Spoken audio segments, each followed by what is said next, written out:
दोस्तों कल हमने भारत के मोस्ट सीक्रेट प्रोजेक्ट काली 5000 के ऊपर बात की थी और उसमें मैंने ऑपरेशन व्हाइट वॉश का जिक्र किया था और कहा था कि अगर उस वीडियो पर 1000 जय हिंद के कमेंट आते हैं तो मैं ऑपरेशन व्हाइट वॉश के ऊपर वीडियो लेकर आऊंगा। सिर्फ 4 घंटे में उस वीडियो पर 400 से ज्यादा कमेंट आ गए थे, उसके लिए आप सभी का धन्यवाद। और इसीलिए आज हम भारत की हिस्ट्री का सबसे बड़े ऑपरेशन में से एक ऑपरेशन व्हाइट वॉश के बारे में बात करेंगे। तो चलिए दोस्तों बिना वक्त गवाए स्टार्ट करते हैं इस वीडियो को।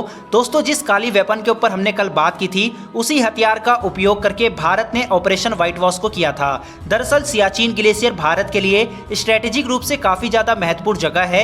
यहाँ पर भारत और पाकिस्तान दोनों के ही सैनिक मौजूद रहते हैं। हालांकि इस पर भारत का कब्जा है, मतलब कि यह भारत का ही है, लेकिन इसके दूसरे तरफ पाकिस्तान की फौज रहती है। ऐसे में इन दोनों देशों के सैनिक बर्फ गिरने से, जिसे हम एविलांच या फिर हिमस्खलन कहते हैं, और सियाचिन में होने वाले इस हिमस्खलन की वजह से ही ज्यादा सैनिक मारे जाते हैं। Siachen glacier one of the world's longest glacier भी है और यह विश्व का सबसे ऊंचा युद्ध क्षेत्र भी है। यहाँ पर रॉ के एजेंट के दिमाग में एक आइडिया आया कि जब हिमस्खलन होता है तो अपने साथ वो तबाही का ऐसा मंजर लेकर आता है कि वो सबको छुड़ाकर ले जाता है। तो अगर भारत ऐसा हिमस्खलन खुद लेकर आ जाए तो सियाचिन में हथियार के बिना ही भारत पाकिस्तान को हरा देगा।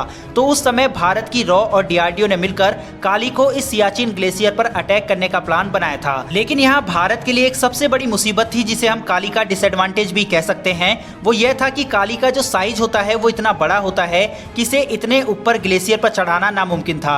दूसरा, जब काली हथियार का उपयोग किया जाता है तो यह इतना हीट प्रोड्यूस करता है कि जहां इसको रखकर इसका इस्तेमाल होता है वो सतह अगर बर्फ की हो तो वो उसे भी पिघला देगा। तो ऐसे में दुश्मन की जान लेने से पहले ये हमारी ही जान ले सकता था। वहीं इस हथियार को चलाने के लिए इलेक्ट्रिसिटी की आवश्यकता भी बहुत ही ज्यादा पड़ती है। तो अगर भारत इसको ग्लेशियर पर ले भी जाता तो इतनी ज्यादा इलेक्ट्रिसिटी सियाचिन जैसी जगह पर कहां से लाई जाती। तो उस समय फिर रॉ के एजेंट ने प्लान बनाया कि सियाचिन पर जो हमला किया जाएगा वो काली वेपन से ही होगा, लेकिन काली हथियार को हम हवाई जहाज से ले जाएंगे। इस ऑपरेशन के लिए भारतीय एयरफोर्स ने IL-76 हवाई जहाज को चुना और फिर उस जहाज को कटक में लाया गया, जिसके बाद इस जहाज में काली वेपन को लोड किया गया था। इसको जानबूझकर कटक में लोड किया गया था जिससे पाकिस्तान का ध्यान न जाए कि भारत कुछ ऐसा सियाचिन में करने वाला है। इसको कटक में लोड करने के बाद यूपी के सहारनपुर एयरबेस में इसको पहुंचाया गया और इसकी सुरक्षा में सैनिकों को तैनात किया गया। लेकिन किसी को भी इस बात की खबर नहीं थी कि इस विमान के अंदर क्या चीज है। लेकिन इस मिशन में जो समस्या आने वाली थी वो यह थी कि इस विमान में काली वेपन को बिजली कहां से दी जाए, क्योंकि इतनी हैवी बिजली दे पाना आसान बात नहीं थी, क्योंकि जहाज का इंजन इतनी बिजली नहीं बना पाता है। बिजली की समस्या दूर करने के लिए रॉ के एजेंट्स ने दिमाग लगाया कि अगर हम इस विमान के इंजन को ही खोल लें तो विमान का इंजन उस स्थिति में काफी बिजली बना पाएगा और उस बिजली को हम कैपेसिटर और ट्रांसफार्मर की मदद से हाई वोल्टेज को बना सकते हैं। तो एक इंजन को खोलकर IL-76 विमान के अंदर सेट किया गया और उससे बिजली बनाकर काली वेपन को स्टार्ट किया गया। अब इस IL-76 विमान को अकेले नहीं छोड़ा जा सकता था, इसलिए सुरक्षा का बहुत ज्यादा ध्यान रखा गया और कई लेयर की सुरक्षा बनाई गई। सबसे आगे इस मिशन में अवेक्स को भेजा गया। अवेक्स का मतलब air warning and control system. इस विमान के ऊपर रडार लगे होते हैं और ये रडार दुश्मन के जहाजों को चारों तरफ से देखते रहते हैं। अगर कोई जहाज इसके एरिया में पाया जाता है तो अवेक्स में मौजूद कंट्रोलर सूचित कर देते हैं कि यहाँ दुश्मन का जहाज है, इसलिए इसको सर्चिंग के लिए सबसे आगे भेजा गया। अवेक्स के पीछे लगाए गए थे सुखोई विमानों को। इन सुखोई विमानों को भारत ने पुणे से लाया था जिससे दुश्मनों को इसके ऊपर शक ना हो। सुखोई विमानों की यह खासियत होती है कि ये डॉग फाइट में सबसे अच्छा विमान माना जाता है। अब अवेक्स अगर कोई दुश्मन का विमान को देखता है तो उसको इंटरसेप्ट करने के लिए सुखोई विमानों को लगाया गया। वहीं अगर सुखोई विमान दुश्मन के किसी विमान का पीछा करने लगे तो इस काली वेपन की सेफ्टी के लिए फ्रांसी मिराज 2000 को लगाया गया था।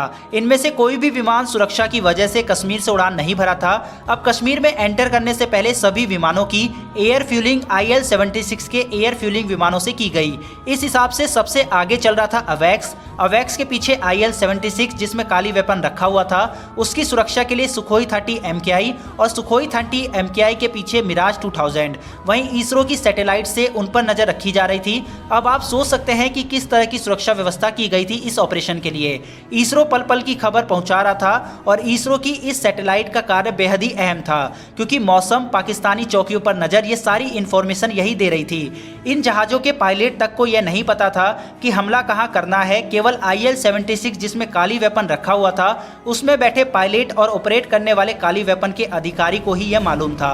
दोस्तों 7 अप्रैल 2012 को काली वेपन सियाचिन ग्लेशियर ग्लेशियर पर जा पहुंचा, जहां पर काली वेपन से उस ग्लेशियर पर लेजर बीम को इंजेक्ट किया गया। हाई इंपल्स की बीम को वहां इंजेक्ट किया गया, जिस वजह से वहां पर एक हैवी एविलांच यानी हिमस्खलन आ गया था और इस हथियार ने एक बर्फ की चट्टान को ही खिसका दिया और वो नीचे गिरने लगी, जिसकी रफ्तार 300 किलोमीटर प्रति घंटे की थी। जब तक पाकिस्तान को इसकी खबर पहुंची तब तक पाकिस्तान के सभी बंकर और उसमें मौजूद 124 जवान इसकी चपेट में आ गए थे और वहां 15 मिनट के अंदर 80 फीट यानी कि 8 से 9 मंजिला ऊंची बर्फ जम गई थी। और दोस्तों, यह था भारत का एक टॉप सीक्रेट मिशन जिसका नाम रखा गया ऑपरेशन व्हाइट वॉश। यह इतना सीक्रेट था कि इंडिया की किसी भी गवर्नमेंट ने या ऑफिशियल संस्था ने इसे मानने से इनकार कर दिया था और पाकिस्तान ने अंतर्राष्ट्रीय दबाव बनाने की कोशिश की और यूएन तक में गया, लेकिन भारत ने कहा कि हमारे पास काली नाम का कोई भी हथियार ही नहीं है और इस तरह से रॉ का एक खतरनाक मिशन सफल रहा। दोस्तों, अगर इस वीडियो पर 1000 जय हिंद के कमेंट आते हैं तो मैं इसी हफ्ते रॉ के मिशंस की कंप्लीट वीडियो लेकर आऊंगा।